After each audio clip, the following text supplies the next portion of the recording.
You're listening to the Visibly Fit podcast. Hey, I'm your host, Wendy Pett, and every week I'll give you holistic, practical solutions for everyday issues related to nutrition, healing, functional fitness, and behavior modifications. As a naturopath, fitness expert, and wellness coach for over 20 years, my goal is to empower you to reach for greater health and to rise up to your next level of living in mind, body, and spirit. You were created with greatness in mind. It's time to own it. Are you with me? Then let's dive in.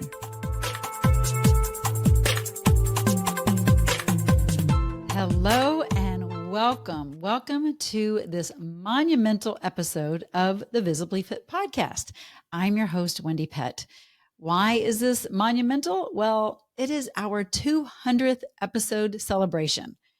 Wow. I mean, that blows my mind. I mean, that's creeping up almost 4 years, which I can't even believe that because I love doing this podcast so much.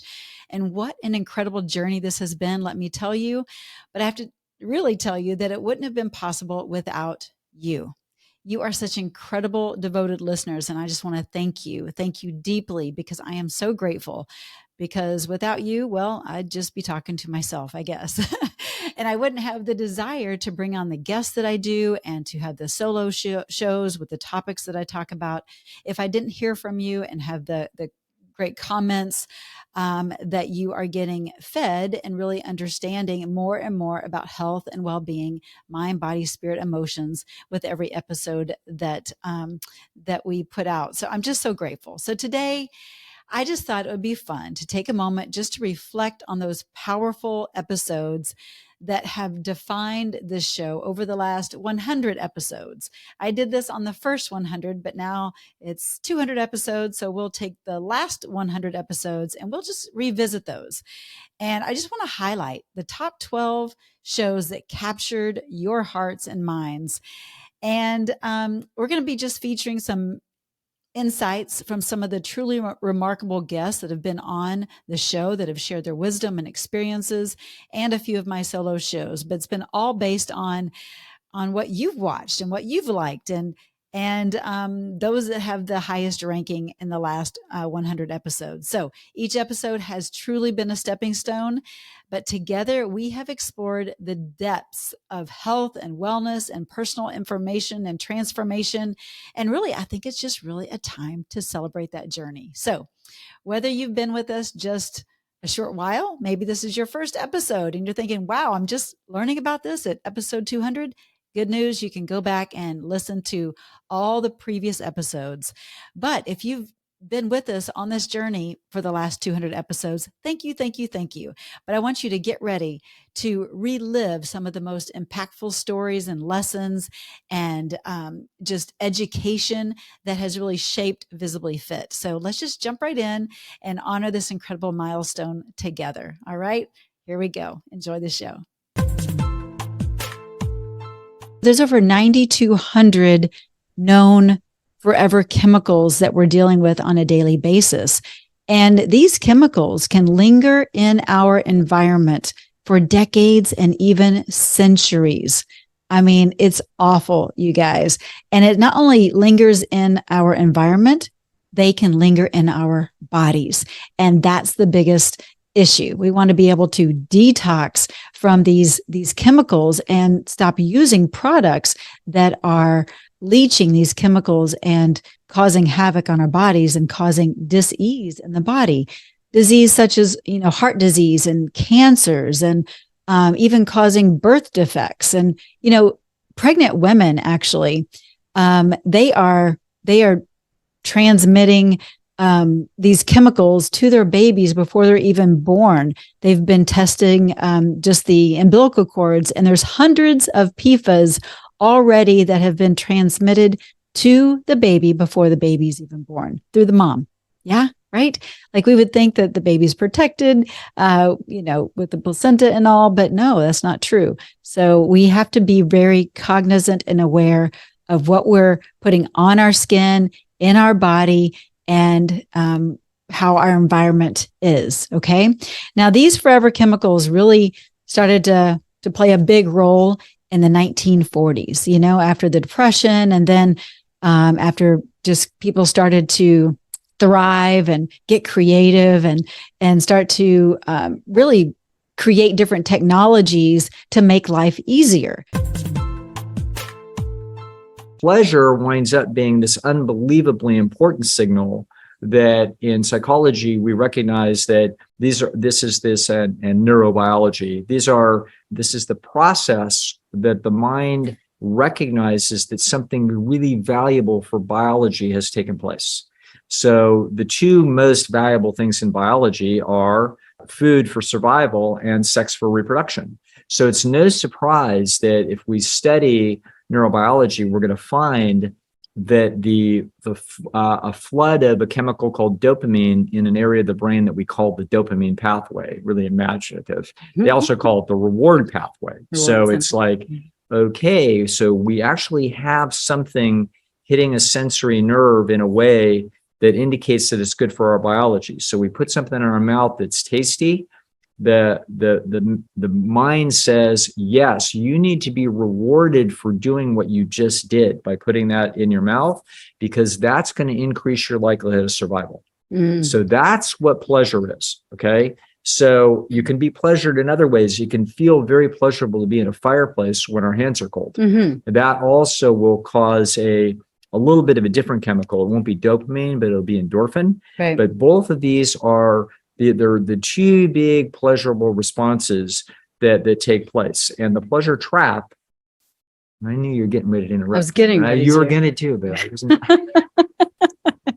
The pleasure trap is, yes. Pleasure trap is when human beings have manufactured artificial levels of stimulation that cause the stimulation to be greater than it was in nature. And when you do that, it feels like it's a really good deal. It feels like this is the right thing to do. But the truth is it's kind of like putting jet fuel in your car. You know, if you did, you'd rev the engine, it would be like, wow, now this is amazing. The performance increases, but then we find out after 3,000 miles, you burned out your engine. Right. Okay. So you can essentially a fairly good example of this is young people listening to really loud rock music. It's like the intensity, however it is that they make it a given song that some kid likes, he really likes the sound. He's designed by nature to actually like the human voice and instrumentation. Okay. But he turns it on so loud, he does damage to his ears. Correct. Yeah. And so the pleasure trap is the story of how the modern food supply has been crafted in the last really 50 and 75 years to turn itself into something that's pretty a perversion of natural food. It's like and as counterfeit. Totally. It's counterfeit comforts. It's totally what it is. Yeah. And as a result of that, it's extremely compelling. It's very hard for people to stay out of it. And yet that battle of staying out of that trap, that's the battle of our lives when it comes to trying to keep ourselves healthy and well. Yeah, no, it's really good. And I love the way you explain it, because I don't think people think that they're in a pleasure trap. Avocado pit. Everyone knows how to remove an avocado pit, right? No, some people don't. Again, I take this stuff for granted because I just do it all the time. But when you cut an avocado, right, when you cut it in half, twist off the top, and then you take your knife, carefully, take your knife and just kind of barely put it in the seed, like smack it into the seed and twist it out, and it comes right out of that avocado. All right, so it's time saving. And then you can just peel off the skin. So that's easy. It is squash season. And you may have a few squash on your counter like I do, and they're hard to cut into. Now, I'm not a huge microwave fan, but I'm not, I'll use it from time to time. That's just honesty right there. So for a squash, I might use my microwave. I might pierce my squash several times as if you would a potato or something, but pierce my squash and then put it in the microwave for about 5 minutes to just kind of soften it up. And then you can cut into that squash much easier. So that's a hack. That's a time-saving, solution. So you don't have to put it in the oven in order to even cut it or actually, hurt yourself trying to cut into it. So that's a good hack. Chia or flax egg. I use flax egg a lot, and it's just 1 tablespoon of flax, ground flax, and then 2 to 2.5 tablespoons of warm water. Mix that up, let it just kind of sit until it gets gelled, and then that becomes your quote unquote egg. So most people know this, but not everybody. When we have patients with severe digestive health problems, their quality of life is damaged so badly because, we love food, right? And having good digestion is so integral to being healthy that when we have people with poor digestion, their health, their life, their quality of life is very poor generally. In fact, only 25% of patients with, for example, Crohn's disease would describe that they have a good quality of life. For example, people with severe abdominal symptoms, the so-called irritable bowel syndrome patients, on average would give a decade of life expectancy if they could just normalize their gut function. Having poor digestive health has a dreadful impact on our quality of life and our well-being and our mental health. What I noticed, Wendy, that is if we could find our patients a route to better gut health, whether that was through diet or medication, we could absolutely revolutionize their quality of life. And it was and change the hospital food. And well, that's the next mission. We're still on that mission, right? But I noticed as a young doctor that if we could, that in the specialty of gastroenterology, there was huge capacity to improve people's quality of life. And once I realized that, I was absolutely hooked. And in those years, we have become more and more interested in digestive health as a culture. It's become so interesting. There's this old saying from like 2,500 years ago from Hippocrates of Kos, the so-called father of modern medicine in ancient Greece 2,500 years ago. He taught his followers that all health begins in the gut. I don't have to go to the gym and spend an hour at a time to work out. I can do this throughout my day and start making movement part of my lifestyle. Again, the body starts to atrophy just after 20 minutes of not working against gravity. So if you are sitting all day long, you need to stand up. You need to do some calf raises. You need to do some squats. If you're standing all the time, squat down or do some calf raises. We have to work against gravity. Instead of taking elevators and escalators, take the stairs. Always take the stairs. It really does make a big difference. Does it take a little bit longer? Sure. Not a lot longer, but a little bit longer. I was just at a conference speaking not too long ago, and I was on floor 12 or 13, and I took the stairs as much as possible. And I'm telling you, yes, I felt it. I was a little sore, but it was so worth it because I know it was good for my heart. I always felt energized, especially like midday when you have those midday slumps and we were able to take a break and go back to our room for whatever reason. Instead of taking the elevator, I took the stairs and all of a sudden I had more energy. That slump was gone. So a lot of times you just need movement. Don't reach for caffeine. Don't reach for sugar. Please, please, please don't. Your body just needs movement. We need to get the blood pumping, the heart going. And also, it will help with clarity of mind and help you have a better attitude and just, release those positive endorphins, that dopamine, so that you are a happier person when you are moving. So movement matters. I was 52, almost 53 when I met my husband, Bill.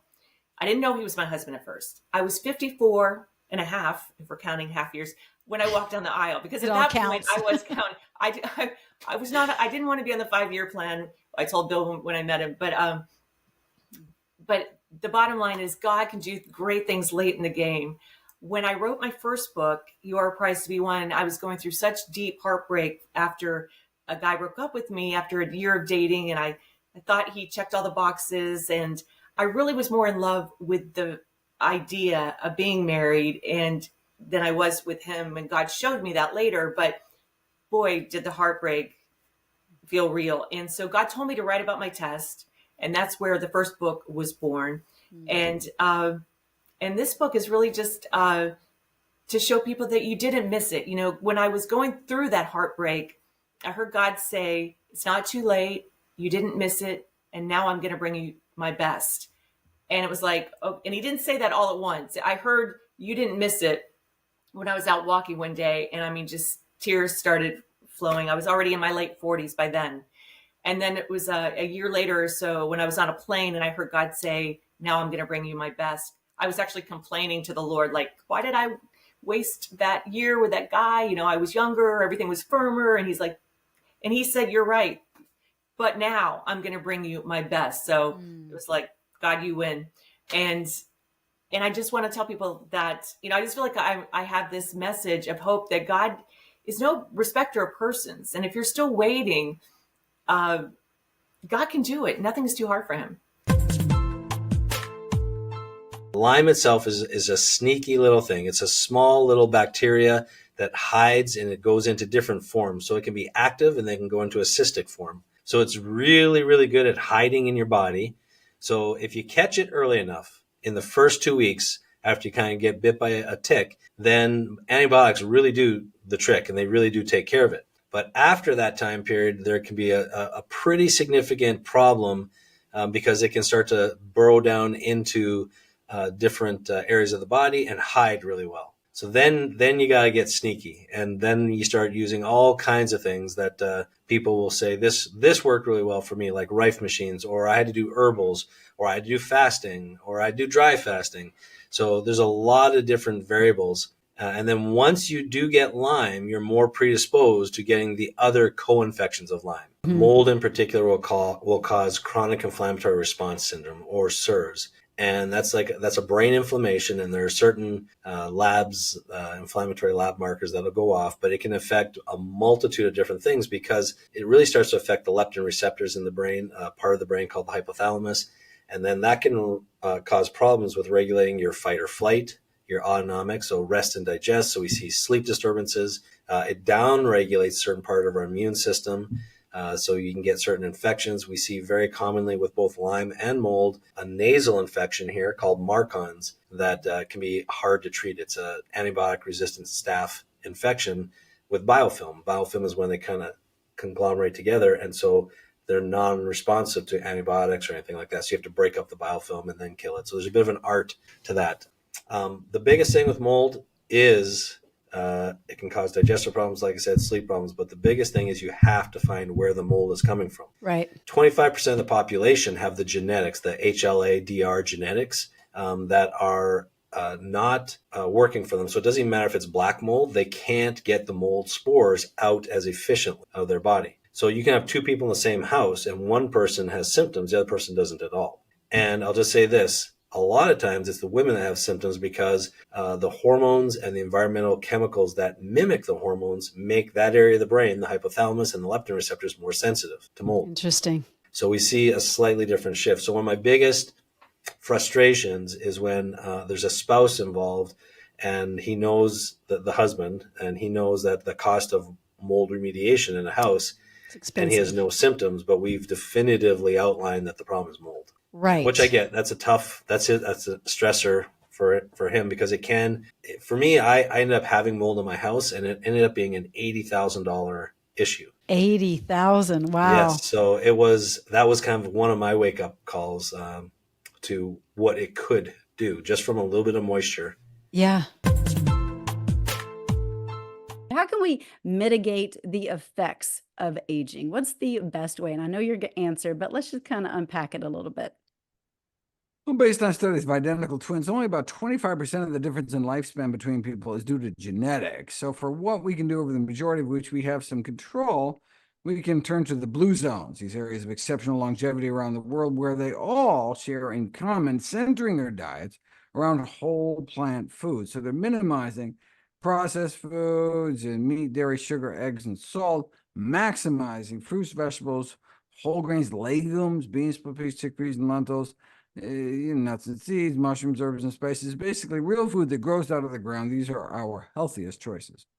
Yes. And so, what would you say to those that hear this message quite often, but then they see studies from the other camp, if you will, and they're like, but this study says that if I eat more like a carnivore, that I'm going to age better and be stronger. What do you say to these people, and how do they really know? Because there is so much confusion out there for the average person with all the different studies that are, out there, the studies, but it depends on who funds those studies, right?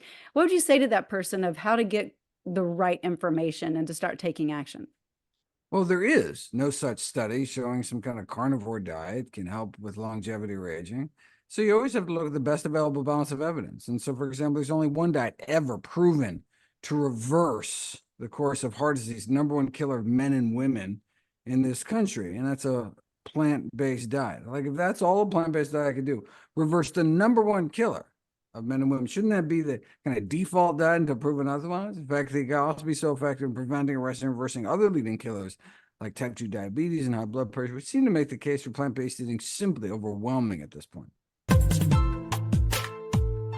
I get this call. My dad's like, it's bad. It's bad. I remember him screaming. And I'm like, what do you mean it's bad? And he's like, Woody's dead. And I'm like, what do you mean Woody's dead? What do you mean Woody's dead? And I'm just like, what just happened? My dad's like, he goes, he's hanging. I'm like, what? He goes, he's hanging. And he was hanging from the rafters in our garage. And it was probably one of the most horrific. I'll never forget that call. And I can't imagine my dad having to make that call to me and discovering what he did. And that night when I was in the hotel room trying to figure it out, the coroner called and asked us a question. She asked if Woody was taking any medication. And the only medication Woody was taking was Zoloft. And she proceeded to say, antidepressant, which is an antidepressant. She proceeded to say she might, that she needed to take the bottle with her. It might have something to do with his death. And so that was kind of like clue number one, that the coroner actually even said, like, we might have to take it with us. And that was in 2003. And ironically, because Woody left no note, and we both traveled so much for work that we always left notes. We checked in with each other, we left notes. And so I'm like, wait, Woody went on the biggest trip of his life and he didn't leave a message or a note. Well, the first, I always say that coroner question was clue number one. And the other clue was the front page of our newspaper had an article that said the UK finds link between antidepressants and suicide in teens. And so really that, along with, this deep, deep intuitive, like everything in my body was like, there is something that makes no sense, because Woody loved life. We had just booked our 10-year anniversary trip. We were, the kids, we just booked our vacation. So he wasn't he wasn't even depressed. He went to the doctor because he wasn't sleeping. And this is what the doctor prescribed. Yeah. He had no history of depression. Yeah. He had no history of depression. He had no history of mental illness or any of that. He just couldn't sleep. And, because the drug at the time was, first of all, it was given to him by his doctor. And, which and people trust their doctors, right? Right. Yep. You trust. Yep. And it's sold and advertised as safe and effective. That's the word. And I keep going safe and effective in my quotes. And then, and then it was FDA approved. And so, why would you question? But, really, again, everything in my body said, this doesn't make sense. And even my brother-in-law was like, something doesn't make sense. So he goes home that night and Googles Zoloft and suicide. Had no idea that the FDA in 1991 had a hearing on the emergence of violence and suicide with Prozac. And at that point did nothing. And now now in 2003, we now have Zoloft and Paxil, and it's approved for kids. Well, change can feel hard, because here's the thing is, let me give you some science on this, is that your brain is wired to avoid discomfort. Because if you think about back in the day when we were running away from hungry lions, that was survival, right? oh, danger, danger, don't go there, that we might get eaten alive. And that's ingrained in us. And that's just the way that our bodies and brains physiologically are built. But in modern society, that doesn't get turned off automatically. We always are looking from a survival comfort. So anything that's risky or feels like it's difficult or there's change, because change is a challenge and not everybody's up to doing the work that's required in order to overcome a challenge. So we either get to choose whether we stay the same or change, but changing means exchanging, right? Yeah. And exchanging is an active word. It's something you have to like literally do. But the good news is that, and what the neuroscience is showing, that your brain can be rewired. So if you just think about it this way, your brain inside, if you looked at it from a scan, all neurology of your brain, if you had to look at it under a microscope, they look like little trees. Isn't that amazing? So little brain cells look like trees. So, and what does God say? We need to stay connected to the vine, right? We need to stay connected so that we can become fruitful, so we can produce fruit and we can be fruitful for others. So if we have, burnt up little trees and then the connections aren't there from trauma or, hurt or pain, those are not producing fruit. So God brings us into this place where we can rewire. And what is so exciting, and I know you can tell me I get so excited about this, is that the science is catching up with the Bible. The Bible has long told us, renew your mind daily, let go, forgive, have the mind of Christ. And that can sound like cute Christian cliches, but they actually are not. They're based in what the studies have shown, is that when you take the active steps to renew your mind, you take that thought captive. So when negative Nancy wants to come and tell you how terrible you are and how awful and you're not worthy enough, you've got to say, stop. That's a lie. That's not truth. What God's word says about me is I'm loved, I'm chosen, and you start to recite. Jesus did that. That's one of the things the devil did, right? When he took him up the mountain, is try to make him say, well, who do you think you are? Right. And if we don't know who we are and whose we are, that we are royal children of the Most High, we are going to be allowed, we're going to allow the enemy just to trample on us and people, and we're not seeing our worth. So this is why, the mindset stuff is, just so everyone knows, is that it's not woo-woo science. It's actually based on how we built. And when we marry the two and we realize that the science meets up with what the Bible has already told us to do, and all we need to do now is to take that knowledge and to put it in action, that is when we see our breakthrough. So I want you to think about your one more. What does it look like? And is it one more where you are striving and stressing? Because that's really not going to help you. One more can be one more glass of water. I'm going to have a sip right here.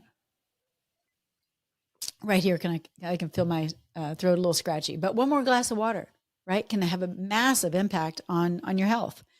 One more push-up can have an impact on your strength.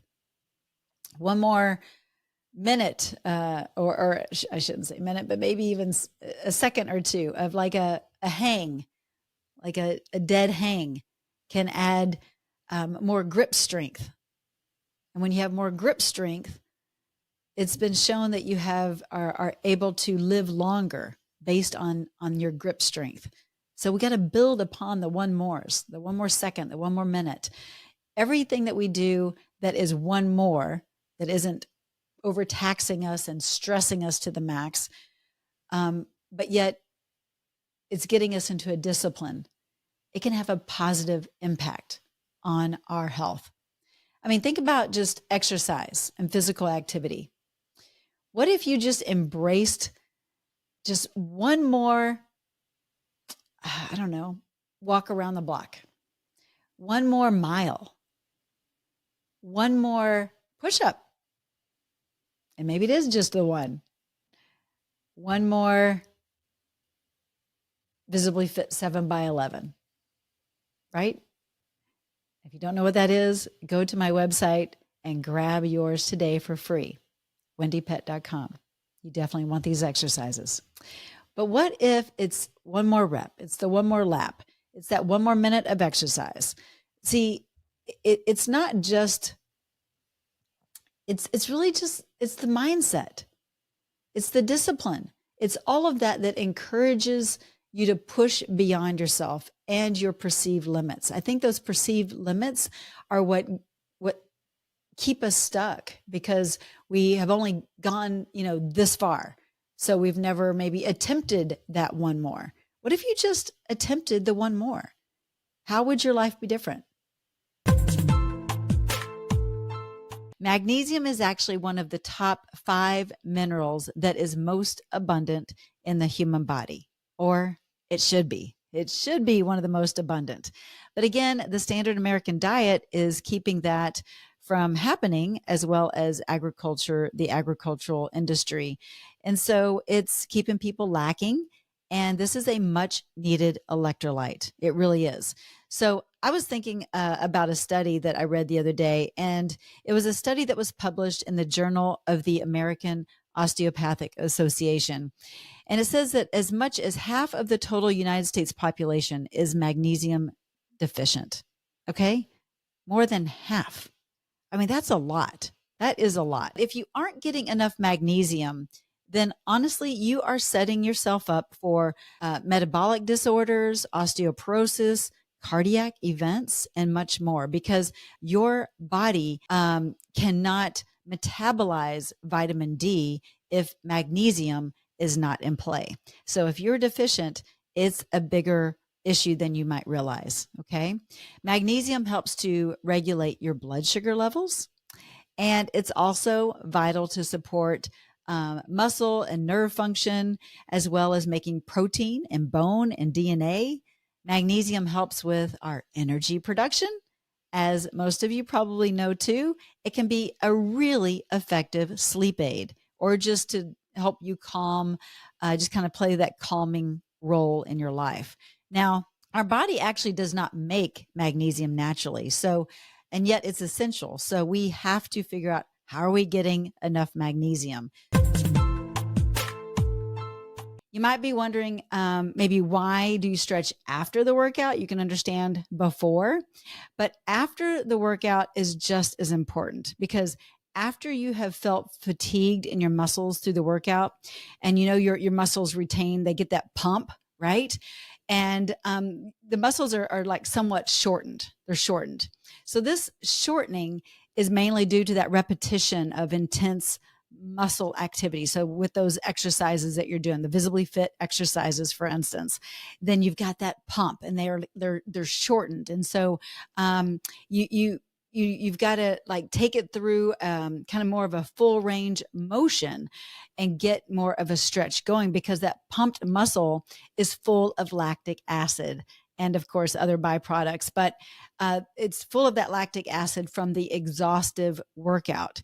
And so that muscle actually needs to be stretched afterward, or it will start to kind of retain that decreased range of motion, as it kind of, I guess I'll say, it kind of forgets how to elongate itself. And so I don't know if you've ever seen people that are, they work out a lot, they look good, but man, they have Zippo flexibility. Like they can barely reach down and touch their toes. And it's because they are forgetting to do the stretch, and they're not making it a daily habit. Yes, daily. It should be in part of your routine every day. Again, I said I'm not as great as my husband is at this. He's like 20, 25 minutes a day. I'm more like 7 to 10. So I could increase mine as well, but every little bit helps. And so it becomes more routine. And if maybe like, even if you're, I don't know, watching your favorite TV show, sit on the floor and start stretching instead of just sitting on the couch or whatever, and get your body used to going through the motions, because stretching removes that lactic acid and it reduces that tightness of the muscles. And again, it will elongate them again. And so it's really important if you're wanting to get stronger, and actually to keep from being at risk for injury, honestly, because the more you are flexible, the less opportunity there are for you to get injured. I have had a few different experts on the show, on the podcast, to talk about heart rate variability, and maybe someone listening has not heard those yet.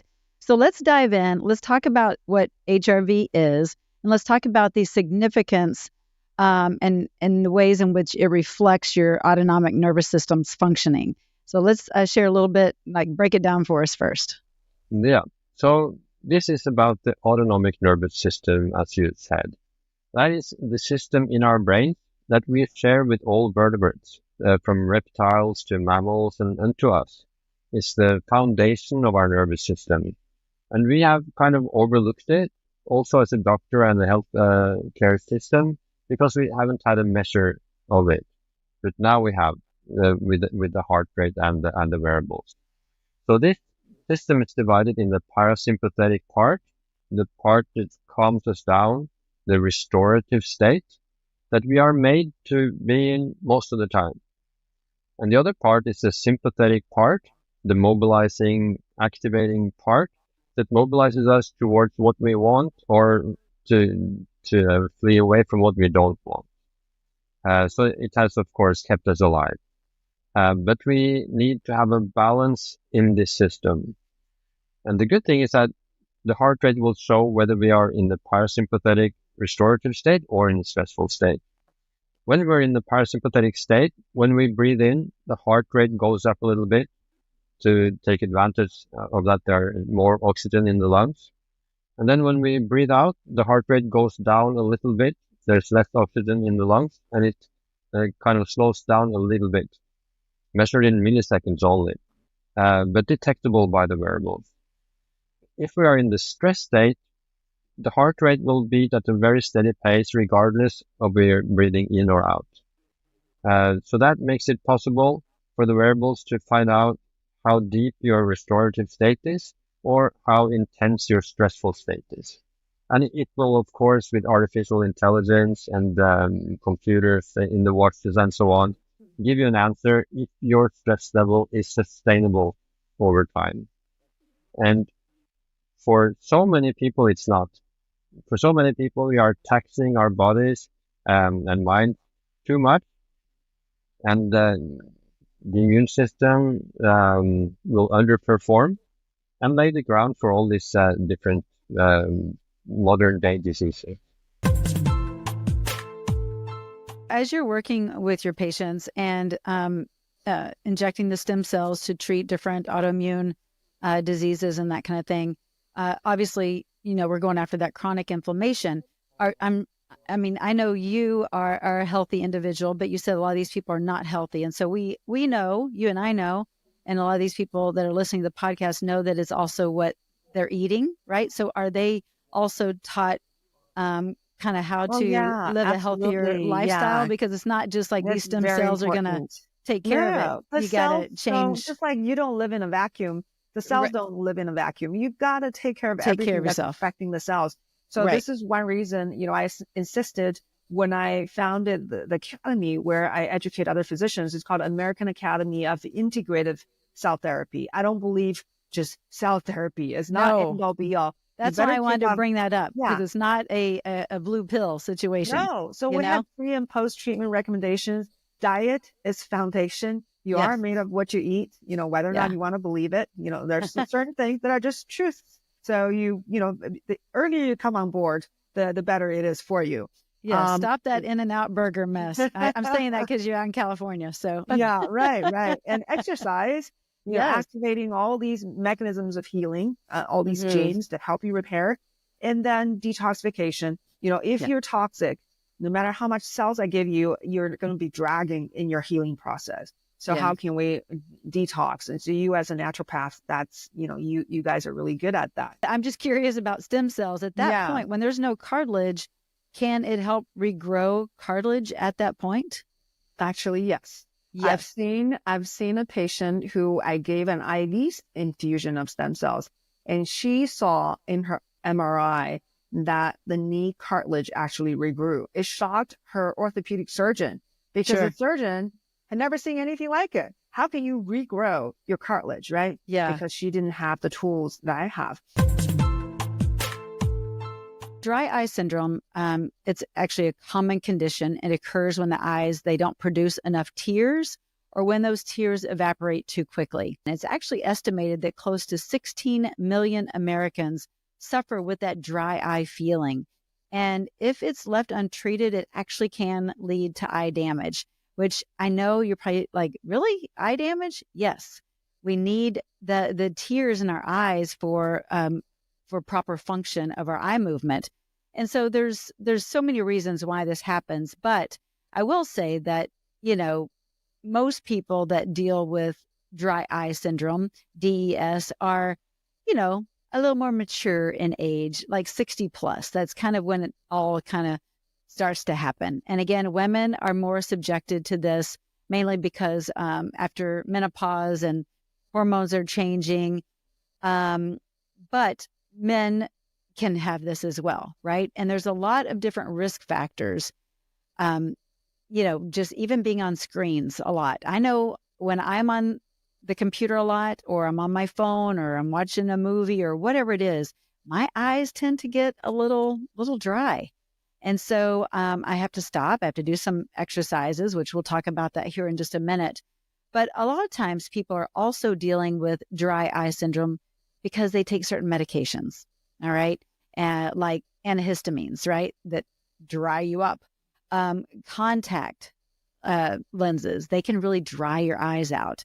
And if you are someone that works in, maybe you work in the outdoors, right? You've got this environmental factors, like it's really windy out, or you're around a lot of smoke, that can really lead to dry eyes. And so a couple of things that you can do is just like warm compresses, right? Like that's simple, that's easy. If you just apply like warm compresses to your eyes, it can help stimulate the oil production in the glands that are responsible for those tears, and to give some stability in that tear formation. Like even maybe in the shower, or just, get a wash rag and get it really warm at this, in your bathroom in the sink, and then just put it up on your eyes and just hold it there for a few seconds, maybe 30 seconds or so, and just allow your eyes to relax and allow that compress to really start to, stimulate the glands that will help with that tear flow. And so that's what we really want to do, right? Is to have some natural remedies. That's one of them. Super simple. You might not be getting enough omega-3 fatty acids. So that's something to consider as well. Give us some practical steps for someone that's like in disarray and really doesn't know what to do. So I started with the dishes, meaning I started trying to get the dishes done every single day. Okay. And so I call it dishes math, right? Like dishes math does not work the way that math is supposed to work. Meaning 1 day's worth of dishes takes 10 to 15 minutes. I did not know that because I would wait 5 days until every dish was dirty and we were drinking out of measuring cups, right?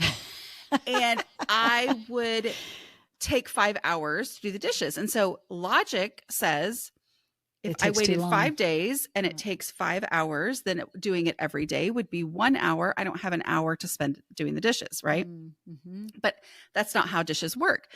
Dishes, 1 day's worth of dishes is 10 to 15 minutes. 2 days worth of dishes is an hour, because now you've got all the rearranging and all that. 3 days worth of dishes is hours, because there's so much to move around, right? And so much to do in addition to just doing the dishes. And so that doing the dishes every day, trying to keep them done, is the thing that helped me see that and understand. And knowing that and understanding that then was my motivation to be like, okay, well, I want to get these done in 10 minutes today so they don't take an extra, 40 minutes tomorrow. Right. So yeah, that is where I started, and I started adding habits each week. I would basically habit stacking. Yeah. Well, I would take 7 days and I would tackle the same space every day for those 7 days. And over the course, and before it turned into a problem again, because that's what I used to do, is I would tackle it and then I would walk away acting like it was going to stay that way, and it didn't. So when I tackled the same space every day for 7 days, then I would start to figure out, oh, this is how to actually keep it under control, right? And so I would add different habits every week for the beginning. At the same time, I was decluttering. So I always tell people, I'm like, start with doing the dishes. Like if you don't know what to do the dishes. If all you can do is the dishes, do the dishes, and you're going to be so much better off. Right. Yeah. But with any time that you have, declutter. And my process for decluttering is the no mess decluttering process. So like we don't pull everything out of the space. We just go item by item. I have a 5-step process. So that you can work in any amount of time that you have, right? Like you don't need to set aside a day or an hour. You just are like, I'm going to work on this space and I'm only going to make progress. I'm not going to make piles or put things in boxes or whatever. I'm going to make progress, right? So I do this, and those two things together will change your home. But if you can only do one thing, do the dishes, but then always declutter too, because that's going to make doing the dishes easier, right? There has been some research in Japan that has said that IWT, which is interval walking training, has actually helped to improve lower blood pressure, depression symptoms, and stroke, while enhancing that muscle strength and that bone density, and also increasing your immune system function. So I was thinking about this a little bit, because how often has it just been ingrained in us? And I've been one to ingrain it as well. 10,000 steps every day. And I've always been on a mission of taking those 10,000 steps. Now there's maybe even something different that we can do that's even better than those 10,000 steps. Well, again, Japanese researchers have brought in IWT, interval walking training and slow running. 30 minutes a day is what they found out.